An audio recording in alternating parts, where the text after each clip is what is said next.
Adopté. L'article 10.04, période de questions et requêtes du public. Alors, la période de questions du public est ouverte et sa durée sera d'1 heure. Oui, sauf si le Conseil la prolonge, évidemment. Veuillez limiter, s'il vous plaît, votre intervention au temps alloué de 3 minutes. Et je vous rappelle que, comme à chaque conseil, vous serez filmé en direct. Alors, la période de questions se terminera à 20h32. C'est à partir d'ici, Monsieur le secrétaire d'arrondissement, que la télé nous quitte, c'est ça? Non, je crois qu'elle reste pour la période. Elle reste pour la période de questions, d'accord. Donc, si jamais quelqu'un ne veut pas être filmé, il doit le mentionner? Pardon? Si quelqu'un veut intervenir et qu'il ne veut pas être filmé, il le mentionne. Parfait. Exactement. D'accord. Donc, comme le dit M. Groux, vous avez maximum 3 minutes pour exposer votre point et poser votre question. Ensuite, on vous répond. Et si jamais la question, la réponse vous semble incomplète ou insatisfaisante, vous avez droit à une sous-question. Donc là, vous ne vous exposez pas de nouveau la situation, vous allez directement à la sous-question et on va vous répondre. Et ensuite, on passe à la personne suivante. Je ne vois pas dans la salle de personnes accompagnées de jeunes enfants. C'est bien le cas? Donc, parce qu'on a comme pratique de laisser passer les personnes avec des jeunes enfants en premier.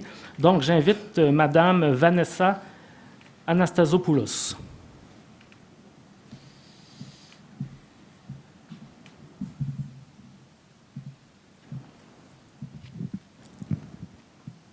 Vous m'entendez bien? Mm-hmm. Oui, OK. Bonjour. Alors, depuis une dizaine d'années, je participe au programme Capture, Stérilisation, Relâche et Maintien pour chats errants, CSRM. Ce programme vise à réduire de façon efficace et humaine la surpopulation de chats errants. Et depuis 2013, vous, nos élus, avez offert un soutien important à ce programme. Merci. Cette année, 2019, le fournisseur pour le plateau Mont-Royal des services de stérilisation CSRM a changé et le contrat a été attribué à la clinique vétérinaire rue Ontario. Nous avons utilisé leurs services cette année et les expériences négatives m'amènent ici aujourd'hui pour vous demander d'inclure certains critères dans les futurs contrats CSRM. Je vous donne quelques exemples des expériences négatives. Alors, les chats sont gardés à la clinique vétérinaire dans des trappes comme celle-là, dans lesquelles ils ne peuvent même pas se tenir debout. Les chats peuvent passer jusqu'à 3 jours dans ces trappes. La clinique nous a retourné un chat après stérilisation qui était couvert d'excréments et d'urine et qui était affamé. Même si la clinique nous avait donné le feu vert aux stérilisations d'hiver, elles viennent de changer d'avis. Alors, et je m'excuse pour ceux qui sont sensibles, mais si vous avez déjà eu le malheur, comme moi, de voir de nombreux squelettes de chatons éparpillés dans un champ de neige fondant, vous comprendrez la raison pour laquelle il est crucial de faire stériliser les chattes enceintes en hiver. Alors, il est donc important d'insister sur certains critères pour la provision de services de stérilisation et avec 3 autres bénévoles du plateau, on a développé une liste de ces critères, incluant par exemple le besoin de mettre les chats dans une type de cage appropriée et humaine pour les stérilisations CSRM, l'obligation de stériliser les chats dans un délai de 24 heures et la provision de services de stérilisation d'hiver. Ça m'amène à mes 3 questions pour vous. Je vous laisserai une copie de cette liste de critères essentiels. Verrez-vous à ce que les futures itérations du contrat CSRM pour le plateau en tiennent compte, à commencer par celui de l'année 2020? Deuxième question, pour cet hiver, pouvez-vous, s'il vous plaît, réserver 1 500 $ pour les stérilisations des chats errants du plateau, ce qui nous éviterait de payer ce service de la ville de nos propres argents? Et pour l'avenir, pourriez-vous, s'il vous plaît, consulter les résidents du plateau qui s'engagent activement comme bénévoles dans le programme CSRM quand il y a des changements au programme? Merci pour votre question. Je vais demander à Marianne d'y répondre.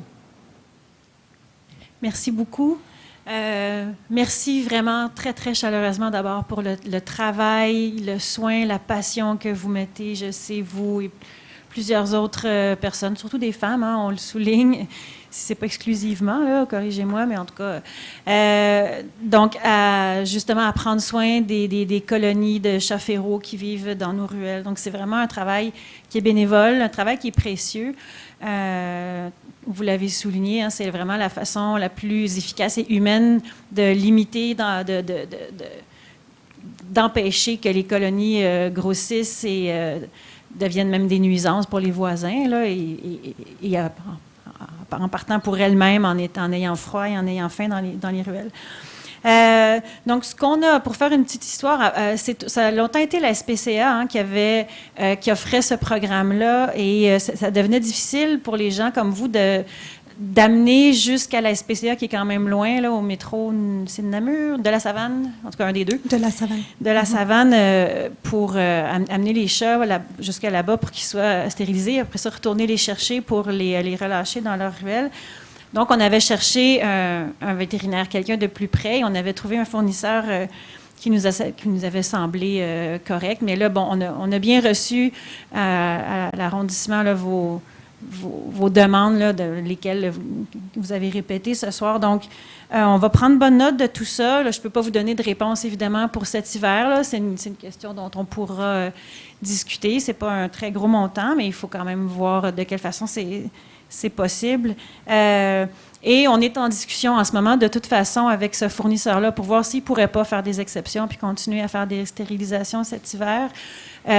Puis si on n'est pas capable de trouver un terrain d'entente, là, de toute façon, effectivement, il faudra revoir les critères et peut-être, s'il le faut, trouver quelqu'un d'autre. Là, mais ce qu'on souhaite quand même, c'est de garder un service à proximité là, pour les bénévoles comme vous qui pratiquez le programme de CSRM. Donc, on va prendre ces recommandations-là. Effectivement, travailler avec vous, c'est la clé du succès. Puis c'est ce qu'on souhaite. Là. On ne veut pas que ça ne marche pas. Lydie? Je sens que vous avez une sous-question.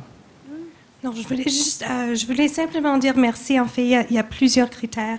La stérilisation en hiver en est une, mais avoir l'équipement nécessaire pour le CSRM est une autre. Et il y en a plusieurs. Alors, j'apprécie que vous allez prendre ça en compte. Et est-ce qu'il y a un moyen de communiquer dans les prochains jours? Parce qu'effectivement, actuellement, on ne peut pas faire des stérilations CSRM.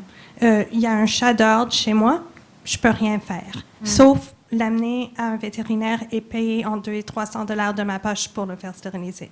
Alors, est-ce qu'il y a un moyen de communiquer quand même assez rapidement parce que l'urgence est présente et c'est juste la semaine dernière que la clinique vétérinaire rue Ontario nous a informé qu'ils ont changé d'avis et qu'ils ne vont pas nous laisser faire des stérilisations.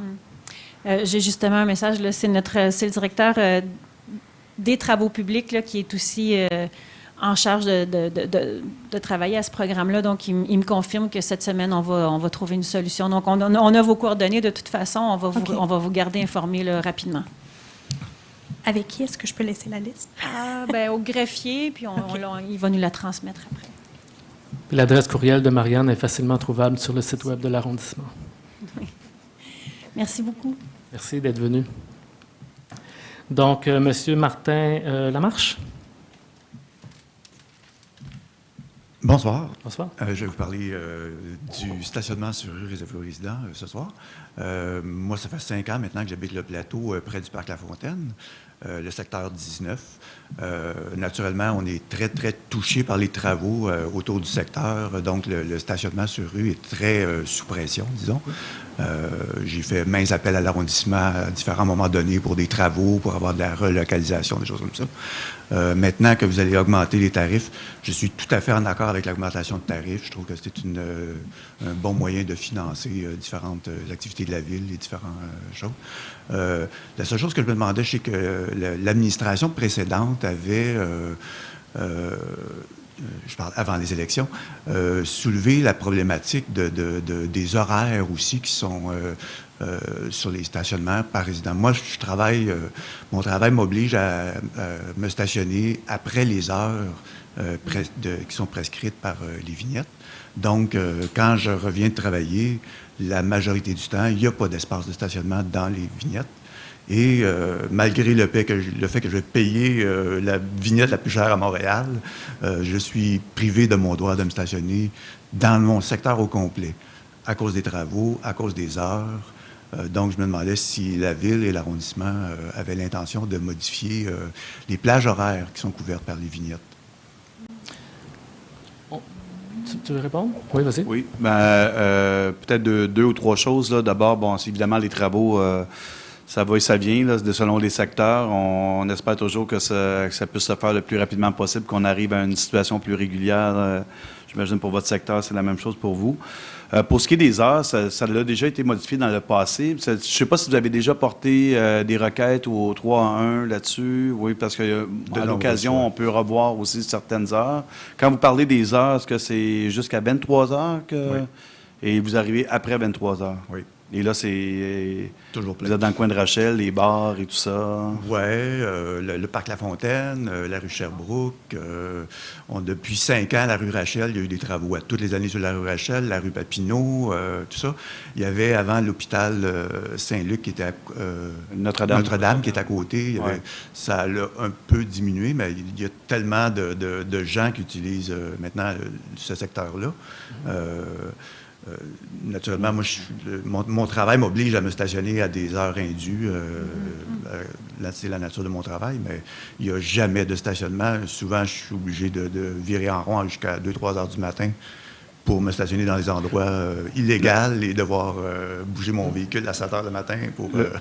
Le problème qu'on a, merci pour votre question. Puis là, vous n'êtes pas du tout du côté ouest du parc La Fontaine, mais plutôt à l'est. Oui. Mais le problème qu'on a souvent pour les vignettes, on pourrait augmenter les heures, rallonger les orages jusque dans le milieu de la nuit.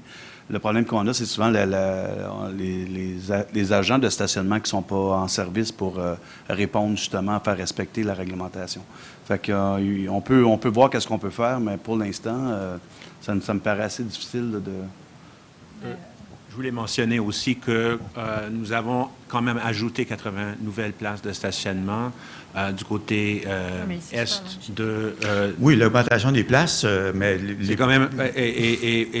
donc, ça réduit la pression sur le secteur Pas du tout. en raison du chantier de la rue Saint-André, je crois. C'est rare qu'on est en mesure de faire ça, mais on l'a fait dans ce secteur. Donc, c'est un facteur qui doit avoir au moins atténué, pas éliminer les difficultés auxquelles vous faites face. Ça serait encore pire si on n'avait pas fait ça, autrement dit. Bon, on va laisser quand même la conseillère de votre district vous répondre. Oui, c'est ça, tout le monde a son mot à dire, là, mais monsieur habite de Bordeaux, près de Gautier, Oui, si je comprends bien. Donc, tout ce que vous évoquez Intéressant, mais bon.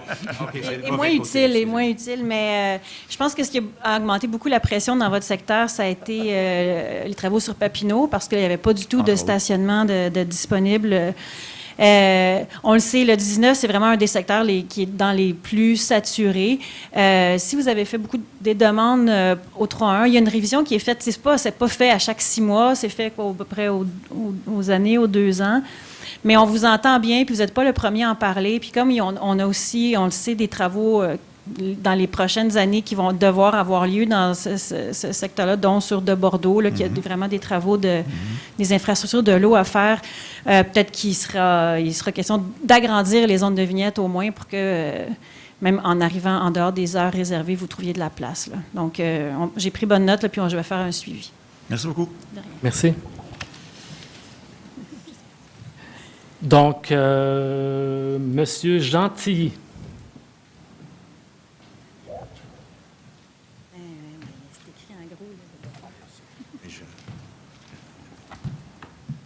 Bonjour, c'est ça, c'est une question qui s'adresse à M. Rabouin.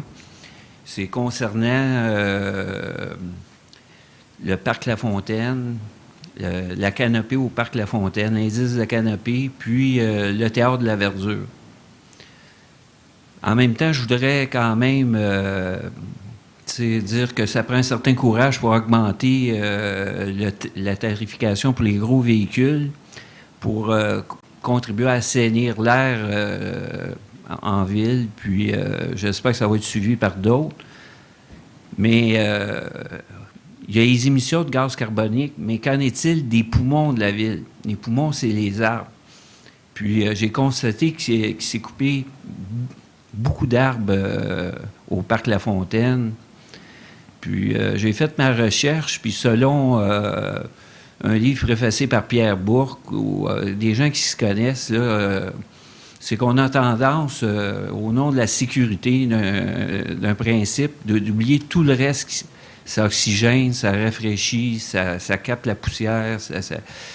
Et ça permettrait aux gens du quartier de se rafraîchir, de bien s'oxygéner. Plus l'indice de canopée, à 40 %, ça peut faire descendre de 5 ou 6 degrés. Puis là, j'ai constaté que depuis 50 ans, une forêt, ça se renouvelle par elle-même de façon naturelle. Mais un parc, il faut planter des arbres en dessous des autres, puis ils grandissent tranquillement, des érables, tu sais, il y a des érables. Puis pour préparer le terrain. Puis il va être meilleur qu'un arbre qui vient des pépinières parce qu'il grandit trop vite. Mais en tout cas, c'est technique.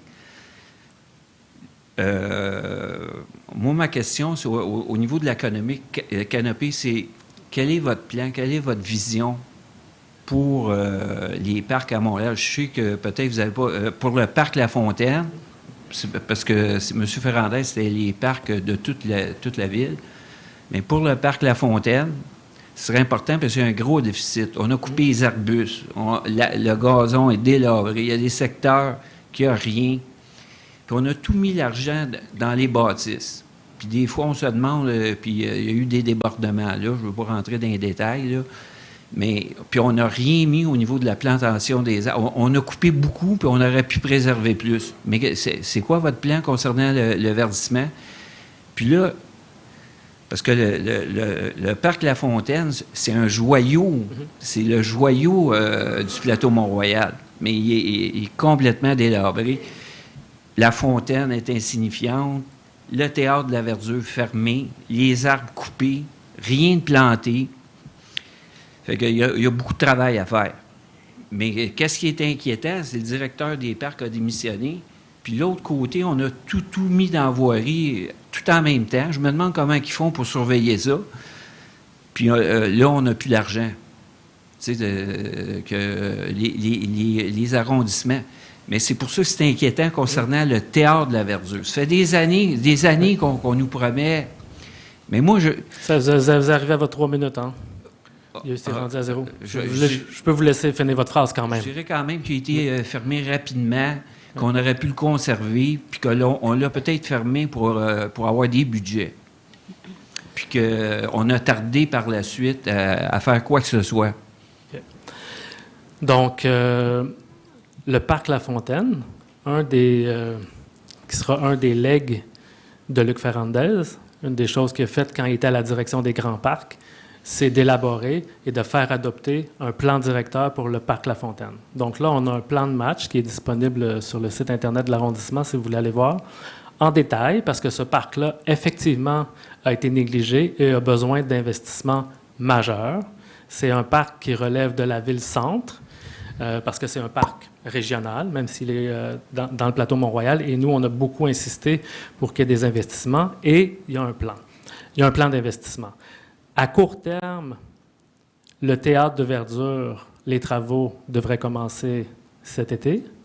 Donc là, on n'est plus à réfléchir pour avoir un jour un budget. C'est dans le budget et les travaux devraient commencer. C'est une bonne nouvelle. On devrait commencer aussi à court terme le réaménagement du pôle famille, parce que là aussi, les modules enfants, pataugeoires, etc., ça date quand même de quelques temps. Donc, on a besoin de revamper ça. Et évidemment, on a besoin d'ajouter des arbres.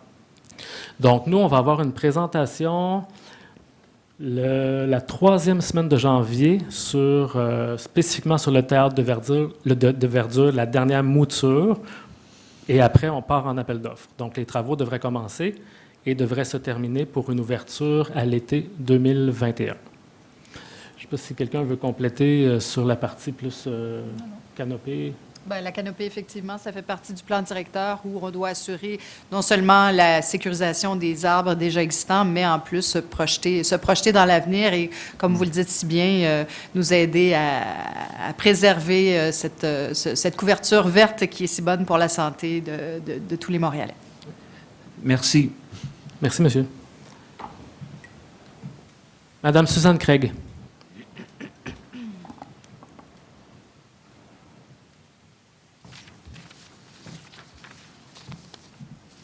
Bonsoir, Mesdames, Messieurs. Je vais prendre le texte qui est écrit ce soir dans le contexte préoccupant des changements climatiques, où une augmentation de 10 à 20 des pluies intenses est à prévoir. L'arrondissement du Plateau propose, dans le cadre du projet d'aménagement permanent de la place publique Fleur de Macadam, dont vous parliez tantôt, M. Rabouin, d'assumer la mise en place de réponses aux changements climatiques en construisant une place multifonctionnelle résiliente de type Water Square. Jusqu'à maintenant, vous avez, bon, d'une part, il y a eu l'achat du terrain qui est en partage avec peut-être la ville. Je ne sais même pas si c'est l'argent du plateau, mais ça a été au coût de 2,5 millions. Il y a eu 218 000 $ d'investis pour l'aménagement actuel qui est là.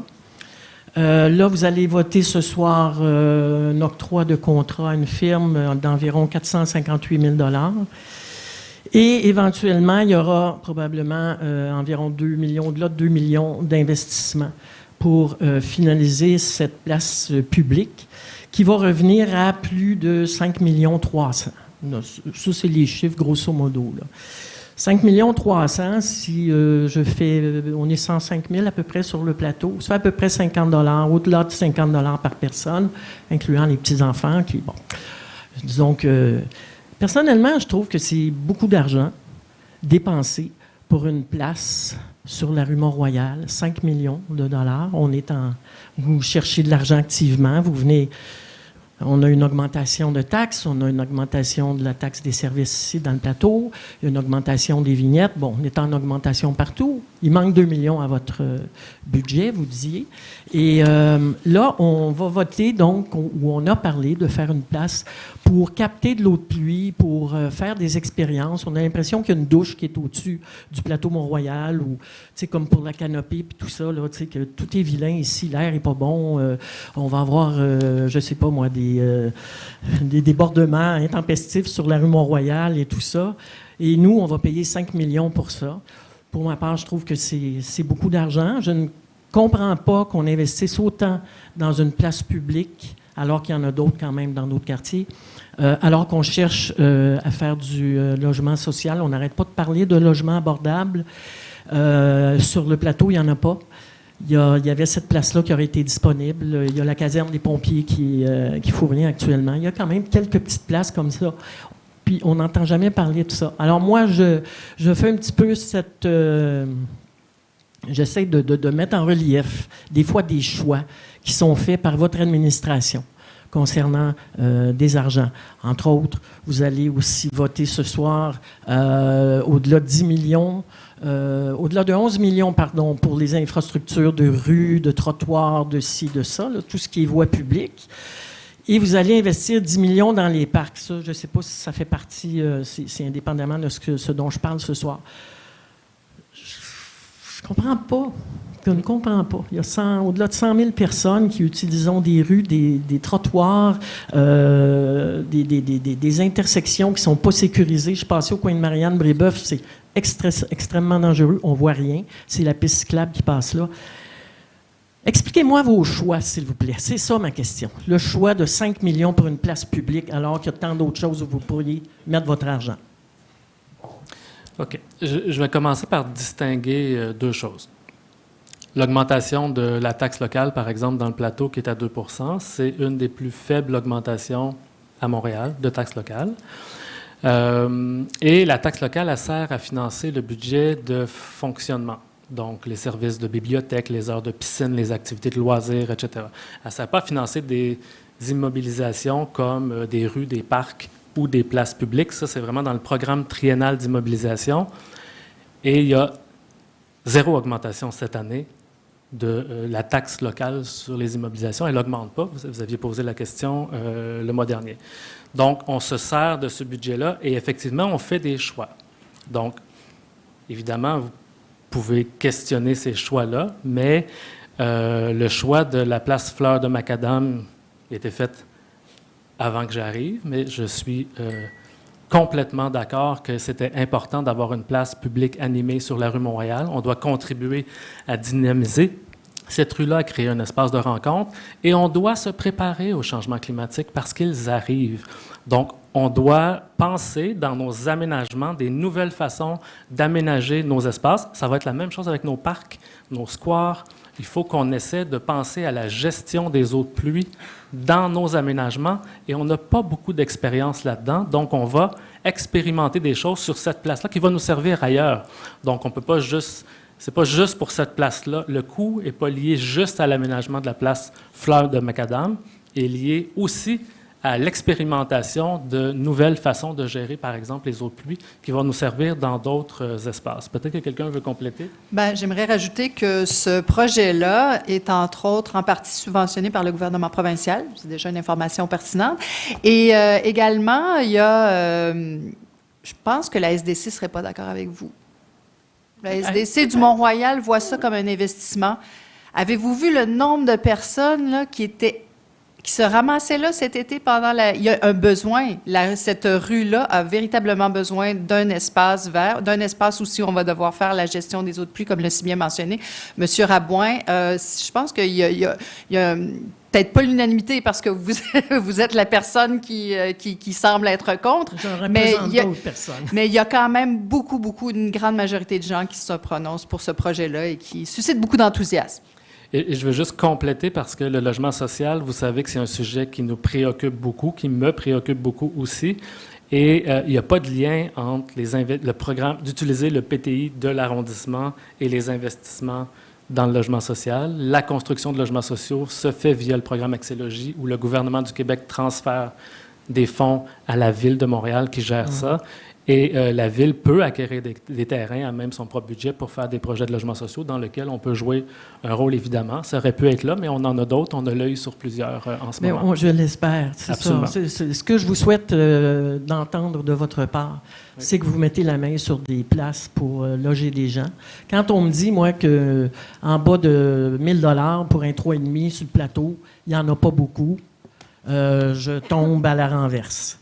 Alors, je souhaite que vous misiez cet objectif plutôt que... Bon, allez-y avec votre projet d'essai, de captation d'eau de pluie. Je vais le suivre. Contrairement à vous, je n'ai pas vu tant de monde que ça au coin de la rue Boyer-Montana. Mes heures ne correspondaient peut-être pas aux vôtres. C'était pas une place qui était si utilisée. Bien, il y avait le soleil qui plombait pas mal quand c'était très chaud. Donc, c'était trop chaud. Il n'y avait pas d'arbres. Alors, c'est pas amusant dans ce temps-là. C'est pas le fun. Merci beaucoup. Merci, madame. Monsieur Nathan McDonald.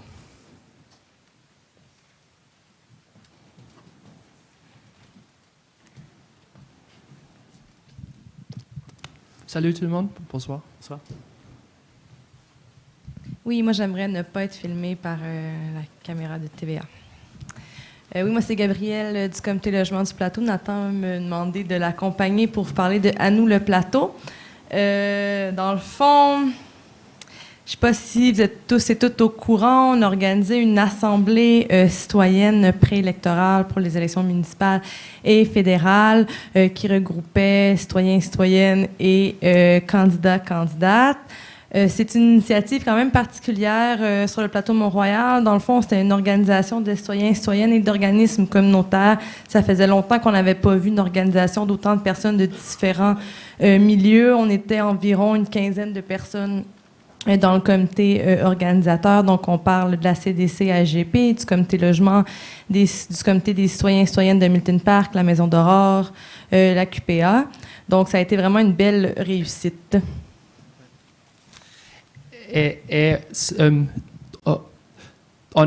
C'était le lendemain de la marche pour le climat et on a mobilisé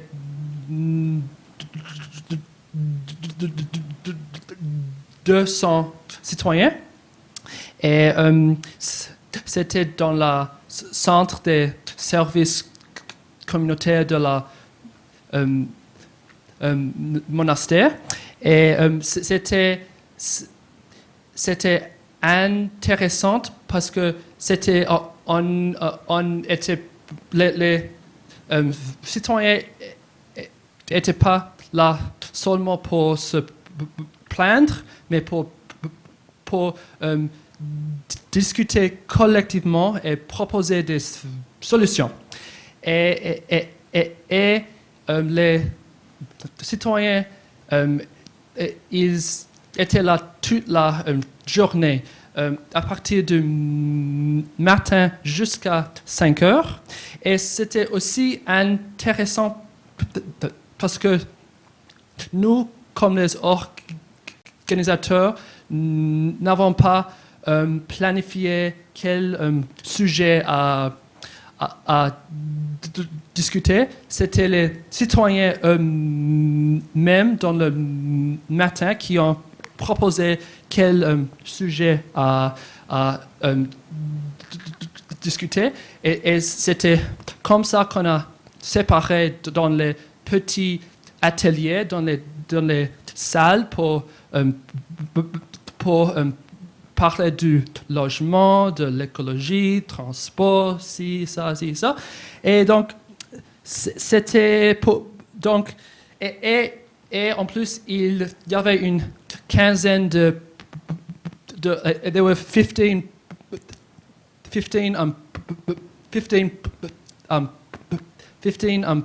politicians from the 4 levels of government, and it was important that they were all together in the same room, which apparently they don't normally do.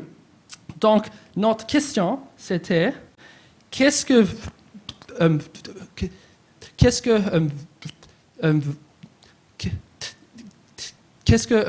vous faites pour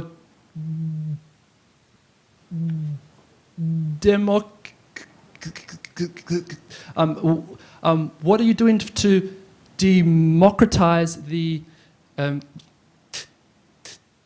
arrondissement, to decentralize power and to involve citizens? Merci. Merci. Tout d'abord, moi, j'ai été assez impressionné du nombre de personnes. Je ne m'attendais pas du tout à ce qu'il y ait autant de monde. Hein. Juste pour ceux qui ne savent pas, j'ai quand même une dizaine d'années d'expérience comme organisateur communautaire et regrouper environ 200 personnes de toutes catégories, avec des champs d'intérêt complètement différents, différents âges, différents sujets. C'était vraiment bravo. C'était un grand succès et assez impressionnant en termes de mobilisation. Qu'est-ce qu'on fait, nous, pour démocratiser? Parce que vous faites des choses, hein, donc sur vos propres bases. La société civile peut s'organiser toute seule sans demander la permission. Vous le faites. Et nous, donc, comme vous avez vu, on a tous les documents décisionnels du conseil d'arrondissement sont disponibles en ligne dès le vendredi avant le conseil. C'est quand même un outil de transparence, de partage de l'information important, qui démocratise l'information, qui fait que vous pouvez arriver avec des questions préparées. Hein. Avant, moi, j'ai connu l'époque où les gens prenaient sur place les sujets, il n'y avait pas les documents et ils devaient poser leurs questions sans avoir eu l'information à l'avance. C'est un geste concret. J'ai annoncé... deuxièmement, on a la participation des citoyens, ça se passe aussi dans les projets d'aménagement, pas seulement dans les instances formelles comme le conseil d'arrondissement. Il y a plusieurs exercices de consultation et de participation des citoyens sur les projets d'aménagement. Vous habitez dans Milton Park, il y en a eu un sur la rue Milton récemment, sur le réaménagement de la rue Milton avec journée porte ouverte, etc. J'en ai annoncé un qu'on va faire autour du réaménagement du Parc des Compagnons, mais l'ensemble du secteur autour du Parc des Compagnons. Fleurs de Macadam, il y a eu tout un processus de participation. Donc, on intègre la question de la participation citoyenne dans nos pratiques d'aménagement, des projets d'aménagement. Ensuite, moi, j'ai quand même annoncé 2 engagements en campagne électorale où je veux aller un peu plus loin, ajouter des choses. Donc, j'ai annoncé que j'allais travailler à mettre en place une forme de participation citoyenne au budget donc qui n'est pas encore déterminé après 6 semaines, mais sur lequel je veux travailler éventuellement en vue d'avoir une forme de budget participatif sur le plateau et inspiré de Rivière-des-Prairies, l'arrondissement fait un budget participatif, Annecy en fait un, et Mercier-Hochelaga-Maisonneuve, et il y en a dans d'autres villes au Québec. Donc, on va regarder ce qui se fait ailleurs et on va arriver avec une formule pour nous ici. Et la Ville de Montréal, pour la première fois, a annoncé au dernier conseil municipal 10 millions de dollars sous forme de budget participatif. Donc, il y aura appel à projets citoyens, etc. C'est une première dans l'histoire de Montréal.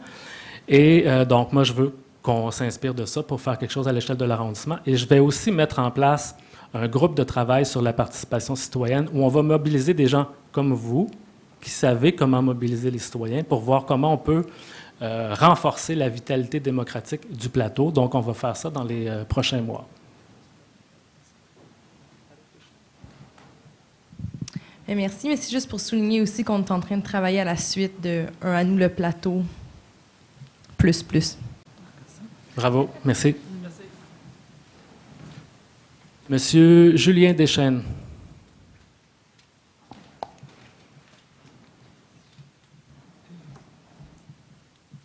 Bonsoir, messieurs, dames. Je fais une intervention plus personnelle sur votre hausse de vignettes. Je vous encourage à aller beaucoup plus loin. Donc, je vous propose un nouveau montant à 291 $. Et maintenant, j'explique pourquoi. Donc, je pense que déjà, en plus de le jumeler à des mesures de tarification sociale, vous avez marqué un pas dans une bonne direction qui peut être applicable à plein d'autres tarifications municipales. Fait que déjà, c'est un apprentissage, puis peut-être quelque chose à faire percoler dans d'autres modes de tarification. Ensuite, un stationnement, on l'a vu dans les différents articles, ça coûte à peu près 1 000 $ en moyenne sur le plateau à opérer, déneiger, entretenir, aller remettre les vignettes quand elles tombent, quand on les arrache. Donc, 1 000 $, c'est le coût moyen. Puis je trouve qu'en ce moment, à 14 %, on était dû justement à 14 % du prix qui était payé par l'utilisateur. On était dû pour l'augmenter. Puis là, on l'augmente autour de 22-23 % si on va à la hausse. Mais il faut aller plus loin parce que quand on est un consommateur de transport collectif, on paye jusqu'à 29 % de ce que ça coûte nous bouger à travers le système de transport. En ce moment, la RTM évalue que l'utilisateur finance à peu près 29 % de ce que ça coûte pour opérer un système de transport. Donc, j'aurais tendance à utiliser la même logique de tarification et de dire, si on a un stationnement qui nous coûte 1 000 $, il faudrait en moyenne 1 000 $, il faudrait peut-être le tarifier à hauteur ou à même hauteur que les gens qui utilisent le transport collectif ou d'autres types de biens de mobilité plus durables. Donc, 291 $, ça nous mène à ce 29 %. Puis le 1 $ symbolique, c'est de dire on peut faire un meilleur usage, une meilleure utilité sociale de cet espace-là en installant des terrasses qui profitent aux commerçants qu'on sait qu'ils ont nécessairement besoin d'ouvrir des terrasses plus grandes parce qu'ils ont ce désir-là d'attirer plus de clientèle, d'animer nos rues, puis nos rues et certaines places publiques où on souhaite aller un petit peu plus loin. Moi, j'ai une belle vue sur cette place Fleur de Macadam de mon bureau et je vois l'utilisation que les gens en font. Donc, c'est des bonnes dépenses parce que les gens s'y rendent dîner, s'y rendent profiter du soleil l'été, mais aussi l'hiver. Là. On a des super beaux aménagements qui ont été installés la semaine passée par la SDC Mont-Royal, justement, qui, eux, ont animé cette place-là depuis l'été dernier avec une structure. Donc, ça ajoute à l'offre commerciale sur Mont-Royal qui va de mieux en mieux, ceci dit. Et je terminerai peut-être avec le Water Square, juste pour parler de plein de sujets. Allez-y, go, go, go! On va économiser sur tout ce qu'on rejette en eau polluée quand il y a des grosses charges d'eau qui tombent dans nos systèmes d'égouts. Donc, il va falloir se doter de ce genre d'espace-là. Puis, comme vous le disiez, on a besoin de se doter de cette expertise-là en amont avant de le faire ailleurs, dans d'autres arrondissements. Donc, je pense qu'on a toujours été inspirant pour les autres. Continuons de l'être. Donc, merci à vous. Merci. Si je comprends bien votre question, là, parce qu'on a la période des questions, c'est que vous voudriez comprendre pourquoi est-ce que la tarification du stationnement, c'est pas la même part de l'usager au transport en commun, l'usager paye 29 %. Pourquoi dans le stationnement, on n'applique pas le 29 %? Quelle était votre logique derrière cette tarification, plus simplement?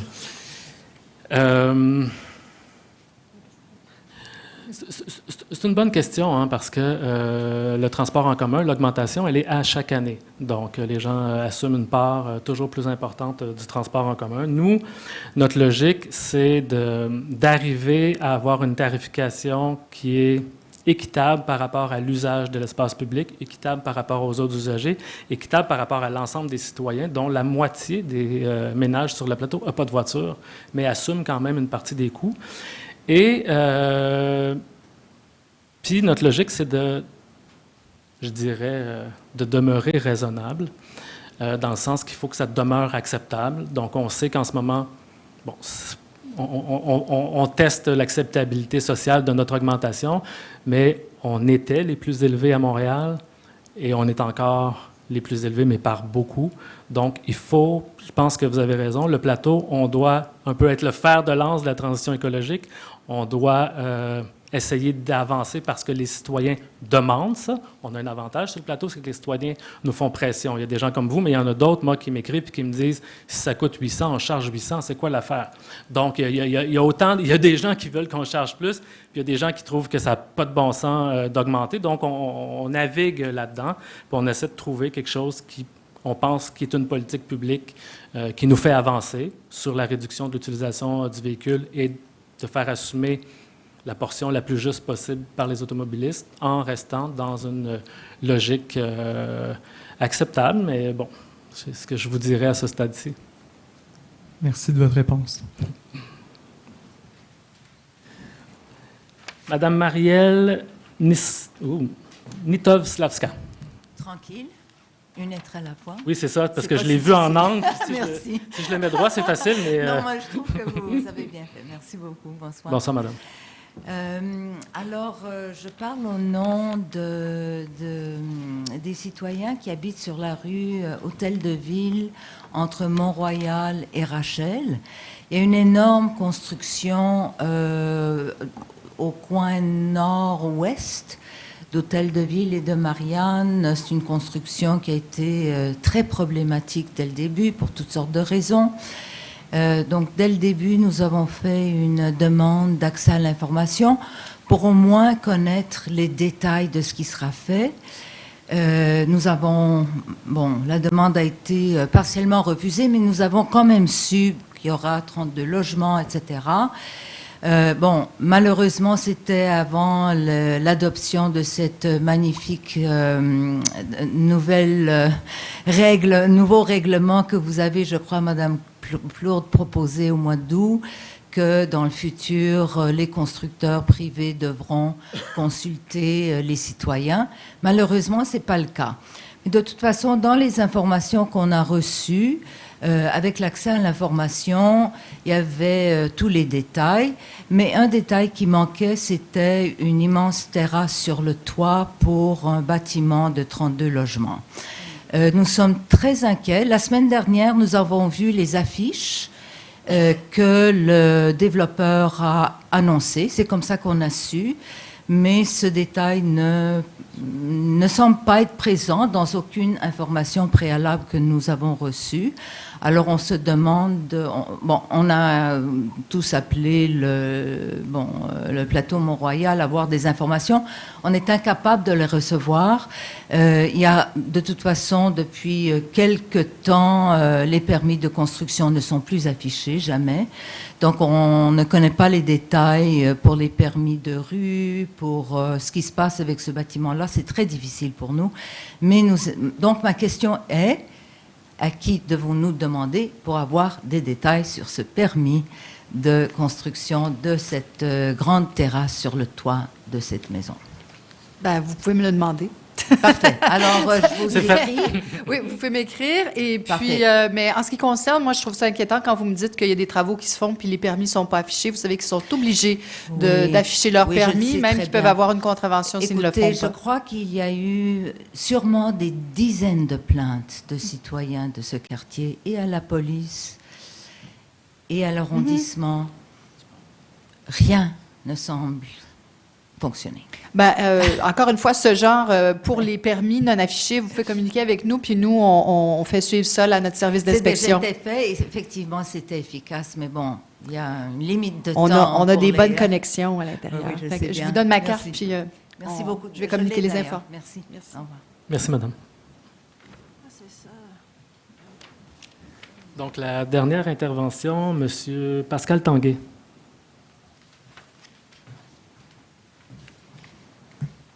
Bonsoir. Bonsoir. Moi, je veux poser une question. Je demandais à la dame tantôt, je ne sais pas si c'est pertinent, mais en fait, je trouve que au début de la saison, au printemps, il y a beaucoup de travaux de réfection, trottoirs, rues qui commencent. Bon, ils s'en ajoutent à chaque semaine, mais on a l'impression qu'on ne voit jamais la fin du premier. Tu sais, je veux dire, comme là, présentement, au Hôtel de Ville, bon, il y a une construction, il y avait la rue Saint-Urbain, il y a en bas de la rue Marianne vers Rachel, il y a d'autres travaux qui se font. Enfin, il y a une multitude de chantiers et j'ai l'impression que, tu sais, il y a combien d'hommes que vous pouvez mettre sur les chantiers dans le plateau Mont-Royal pendant l'été et combien, je veux dire, sont aptes à terminer ces travaux-là parce que, tu as l'impression que ça se termine jamais. Alors, je demande, on pourrait-tu commencer, je sais pas moi, 10 travaux, là, 10 rues, comme la rue Bordeaux l'année dernière ou la rue Saint-André cette année, puis la terminer, puis en commencer une autre après? Parce que, tu sais, on passe, moi je passe, je me promène à la bicyclette, un jour, puis 2 jours, 3 jours, deuxième semaine, il y a 2, 3 types qui travaillent. Des fois, il y en a, des fois, il n'y en a pas. Alors ça veut dire qu'il y a un manque de personnel flagrant, qui vont travailler ailleurs, qui vont travailler sur d'autres chantiers. Est-ce qu'il y a moyen d'organiser, d'avoir un organigramme un peu plus serré, puis que les travaux se terminent? Parce que là, je trouve que c'est quand même curieux, là. C'est parce qu'à Québec, je suis souvent dans la ville de Québec, Limoilou, tout ça. Ils commencent des travaux, tu reviens un mois après, c'est fini, puis c'est des travaux majeurs. Alors pourquoi nous, on n'est pas capable de faire la même chose que la ville de Québec? Tu sais, c'est comme... je veux dire, voilà. Grande question. Oui, c'est une grosse question, mais c'est parce que... Oui. En fait, moi, j'ai été impressionné parce qu'on m'a présenté la direction de travaux publics et urbanisme qui travaillent très étroitement ensemble, la carte avec partout où il y a des interventions. Donc, on les suit vraiment, on est au courant de partout où il y a des interventions. On émet les permis, normalement. 25 des chantiers relèvent de la ville. 75 c'est pas nous. C'est un entrepreneur privé, c'est Hydro-Québec, c'est Énergir, c'est toutes sortes d'intervenants. Donc, d'une part, il y a un défi de coordination de tout ce monde-là. D'autre part, bien, vous savez bien qu'on est en rattrapage parce qu'on a des décennies de sous-investissement. Nos tuyaux pètent l'hiver. Vous savez, on a régulièrement des interventions d'urgence. Donc, on essaie de rattraper pour essayer de ne pas les réparer juste quand ça fait vraiment mal, c'est-à-dire quand ça pète l'hiver. Donc, on a vraiment... Donc, c'est pour ça qu'on a beaucoup de chantiers parce qu'on a beaucoup de travail de rattrapage à faire. On a une saison limitée aussi. Donc, même on a vu notre première opération de déneigement, on chevauchait parce qu'il y a des chantiers qui n'étaient pas fermés parce que les entrepreneurs essaient de les tirer au maximum de leur saison. On essaie de déneiger. Donc, décembre, c'est une période entre deux, où on a les deux. Je ne sais pas, qu'est-ce que je peux vous dire d'autre de comparer avec Limoilou? Peut-être que Limoilou, ils ont moins négligé pendant 40 ans, puis ils ont peut-être moins à rattraper les 40 dernières années. Non, mais en fait, sans faire de comparaison, là, juste, il y a sûrement, on dirait qu'il manque de supervision, de contremaître. C'est ça. On a l'impression qu'on est dans un quartier extraordinaire, mais en même temps, il manque de supervision, de contremaître. Pouvez-vous en ajouter quelques-uns, puis essayer de terminer ces travaux-là, ou d'en terminer 3, 4, puis ensuite d'en commencer d'autres, au lieu de tout commencer en même temps en mai, et que ça s'étire pendant des mois, finalement... même à bicyclette, cet été, c'était compliqué. Là, je veux dire, moi, oui, non, je sais. Je passais dans les ruelles, je veux dire, parce que là, à un moment donné... On habite dans le même quartier. Oui, c'est ça. Je vais laisser Marianne compléter. Bien, en complément, là, pour être à la ville-centre et voir passer plusieurs contrats avec lesquels on a de la difficulté, là, vous avez raison de souligner certaines choses. On a manqué de surveillants de chantier. C'est une fonction, on est victime, comme partout, de la pénurie de main-d'œuvre. de toutes les qualifications possibles. Donc, on a des chantiers qu'on a eu du mal à suivre par vraiment manque de surveillants de chantier. Il y a de la main-d'œuvre qu'on a perdue aussi. On a eu certains chantiers qui ont dû être arrêtés parce que les gars qui travaillaient là, ils ont eu une meilleure offre ailleurs, ils sont allés travailler pour le concurrent. C'est arrivé. Des fois, les chantiers, ils ont l'air arrêtés, mais quand on coule quelque chose du béton, des fois, il faut le laisser 3-4 jours que ça sèche bien. Donc, ça peut arriver qu'on voit des chantiers qui ont l'air complètement inactifs, mais qui sont en train de progresser quand même. Ce que je veux juste vous dire, c'est que oui, il y a beaucoup de choses que vous soulignez qui sont des problèmes sur lesquels on travaille fort. Il y a des choses qui nous échappent. C'est une gestion hyper complexe à cause du nombre très élevé d'intervenants sur le territoire. Mais soyez assurés d'une chose, c'est que on le sait, on le vit comme vous, on est très frustrés comme vous, puis on n'a aucun intérêt à ce que ça se passe. On n'est pas là en train de dire c'est de même, puis on peut rien faire. Au contraire, on a mis l'escouade mobilité. Le plateau finance une partie de cette escouade-là pour aider à ce que les chantiers bougent, à ce que les chantiers n'entravent pas trop la circulation, la sécurité de tout le monde aussi. Donc, c'est un enjeu qui est réel, puis vous avez raison de le constater. Il y a des choses qui sont difficiles à gérer, il y a des choses sur lesquelles on a une emprise, puis on le prend vraiment au sérieux. Donc, c'est comme un enjeu collectif avec lequel on est pris, puis avec lequel on préférerait pas être pris, parce que on sait que ça génère beaucoup de frustration, puis des délais, puis c'est pas le fun. Donc, on en est vraiment conscient. C'est pas farfelu ce que vous constatez, puis c'est ça.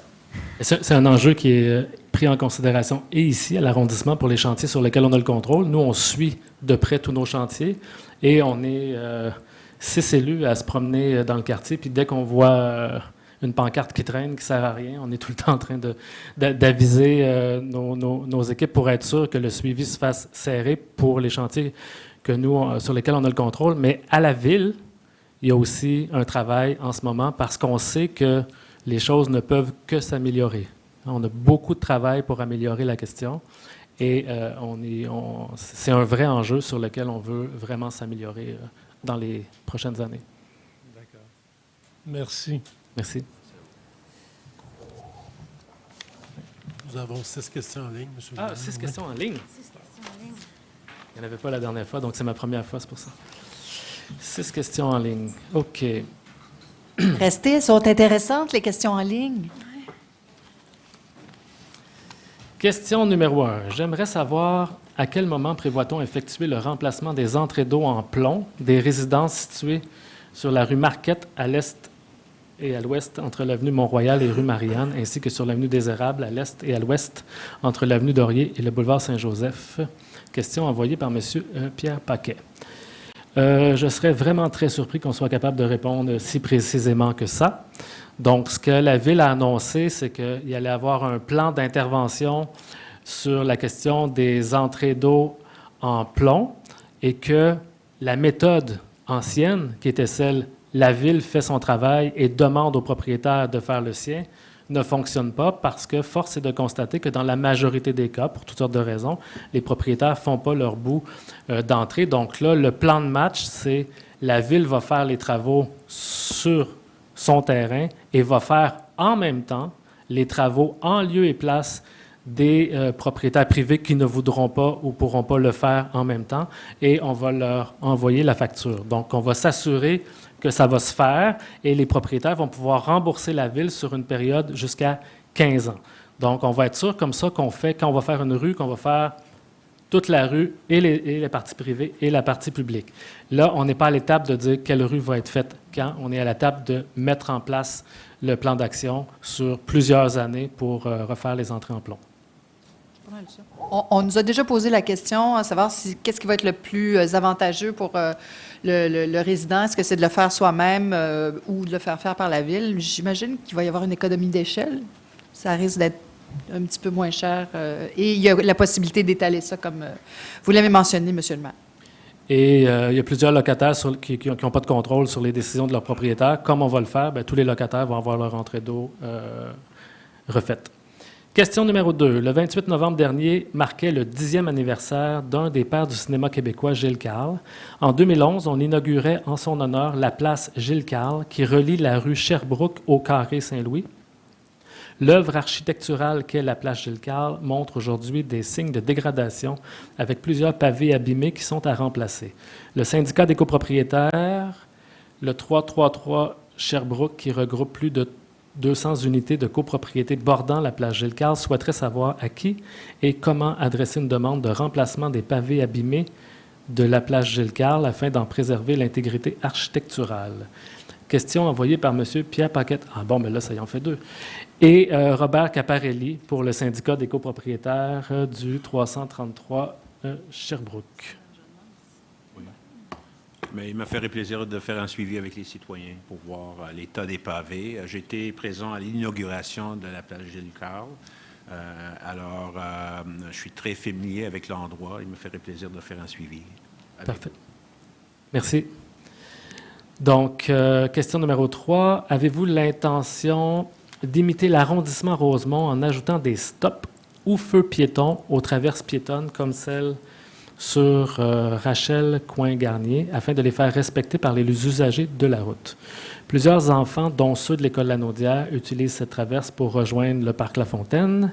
Malgré toute la signalisation en place, force est de constater que cette traverse piétonne n'est toujours pas respectée par les automobilistes. Question envoyée par M. Stéphane Besson.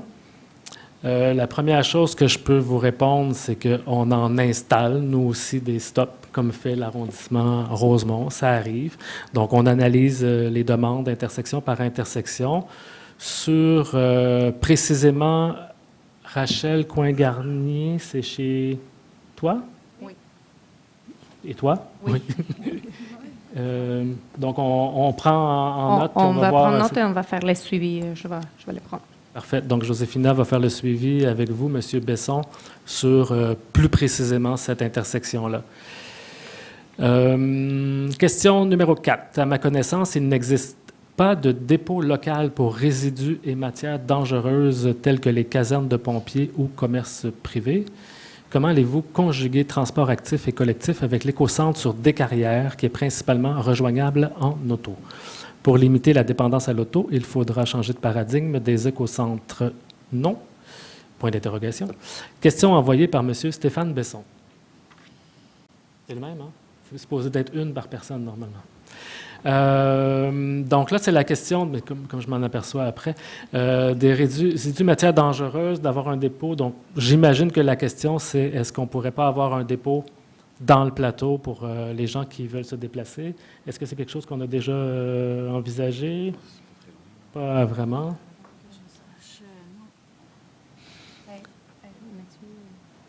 Oui?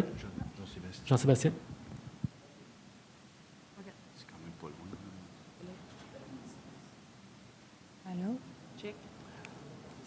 Ce ne sera pas long, on attend d'avoir le son. Le directeur des travaux publics va peut-être va certainement apporter une information complémentaire. Peut-être une petite information complémentaire à rajouter là-dessus. Il faut comprendre aussi qu'on parle de batterie d'auto. Il y a plusieurs garages à proximité qui reprennent aussi. Même chose pour les pneus. Les quincailleries reprennent la peinture aussi. Il y a plusieurs commerces locaux qui offrent déjà le service pour les gens qui veulent justement se débarrasser de RDD.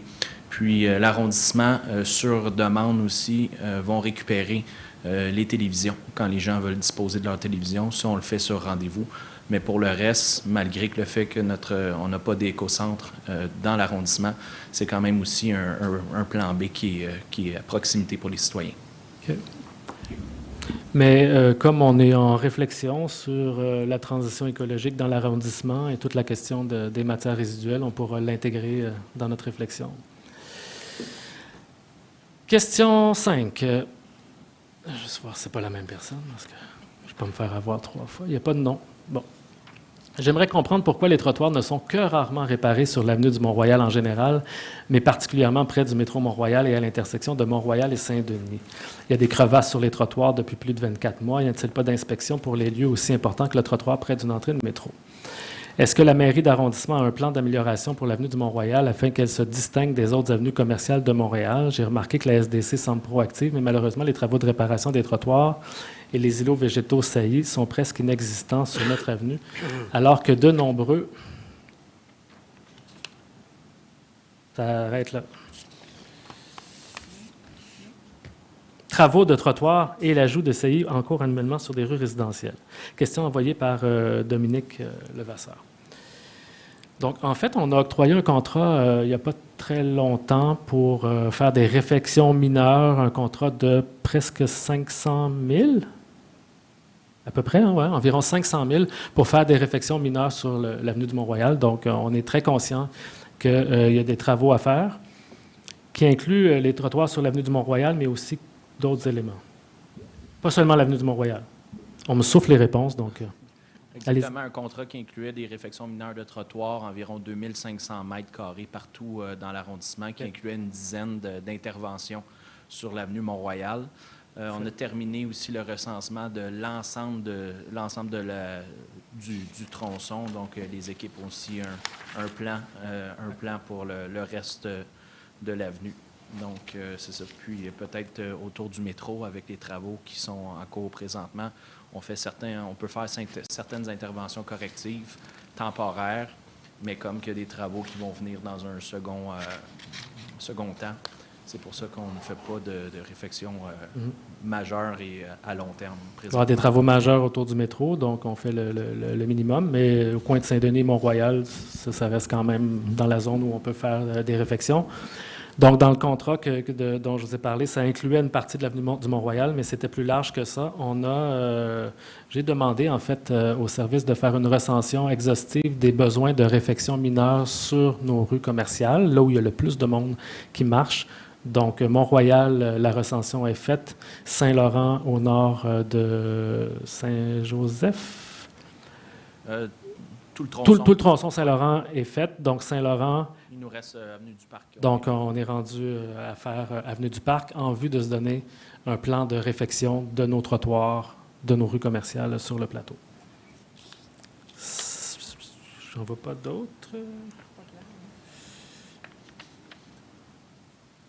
Ça, c'est la suite de l'autre. Donc, on aurait terminé? C'est bon. Une sixième question. Une sixième? Je ne la vois pas, moi. Oui, une sixième question. Ah, question 6 en dessous de... D'accord. Désolé. Sixième question. Concernant la nouvelle tarification des vignettes de stationnement, il est mentionné véhicule de 1,6 litres et moins électrique et tarif social 140 $. Véhicule électrique inclut-il les véhicules hybrides en fichable ou seulement les véhicules tout électriques? C'est seulement les véhicules tout électriques.